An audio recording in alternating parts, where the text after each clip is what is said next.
ജീവിതം കരുപിടിപ്പിക്കാൻ വിയർപ്പൊഴുക്കുമ്പോഴും നെഞ്ചിൽ ആദി പടരുന്നതാണോ നിങ്ങളുടെ ഇന്നത്തെ അവസ്ഥ? കഠിനാധ്വാനത്തിന് അർഹമായ ഫലം ലഭിക്കാതെ വരുമ്പോഴോ, ചെയ്യുന്ന ജോലികൾ മറ്റുള്ളവർ അവഗണിക്കുമ്പോഴോ ഒരുപക്ഷെ നിങ്ങൾ തളർന്നു പോകുന്നുണ്ടാകാം.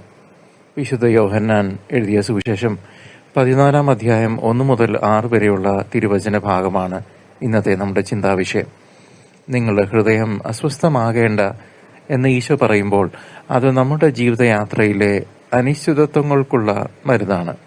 പിതാവായ ദൈവം ഓരോ മനുഷ്യന്റെയും അധ്വാനത്തെ എത്രമാത്രം വിലമതിക്കുന്നുവെന്ന് നസ്രത്തിലെ തച്ചനായ യൗസേപ്പിതാവിന്റെ ജീവിതം നമ്മെ ഓർമ്മിപ്പിക്കുന്നു.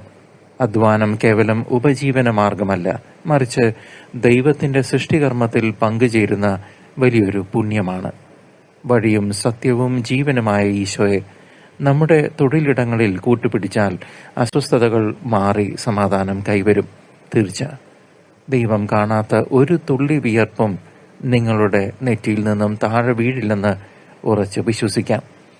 എളിയ ജോലികളിൽ പോലും വിശ്വസ്തത പുലർത്തിയ യൗസേപ്പിതാവ് സ്വർഗീയ പിതാവിന്റെ ഹൃദയത്തോട് ചേർന്നു നിന്നു. നമ്മുടെ കൈകളിലെ പരുക്കൻ പാടുകൾ ദൈവത്തിന് സമർപ്പിക്കുന്ന വിശുദ്ധ ബലിയായി മാറേണ്ടതുണ്ട്. പ്രിയ സഹോദരങ്ങളെ, ഓരോ പ്രവൃത്തിയും പ്രാർത്ഥനയാക്കി മാറ്റിയാൽ ലൗകികമായ അധ്വാനം സ്വർഗീയമായ നിക്ഷേപമായി പരിണമിക്കും. തളർന്നു പോകാതെ, തകർന്നു പോകാതെ മുന്നോട്ടു പോകാനുള്ള ശക്തി വചനത്തിലൂടെ നമുക്ക് സ്വീകരിക്കാം. ഭാരപ്പെട്ട അധ്വാനത്തിന്റെ നാളുകളിൽ ദൈവം നമ്മോടൊപ്പം ഉണ്ട്.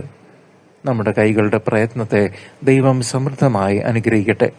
അവിടുത്തെ സമാധാനം നിങ്ങളിലും നിങ്ങളുടെ കുടുംബത്തിലും എപ്പോഴും വസിക്കട്ടെ. ആമേൻ.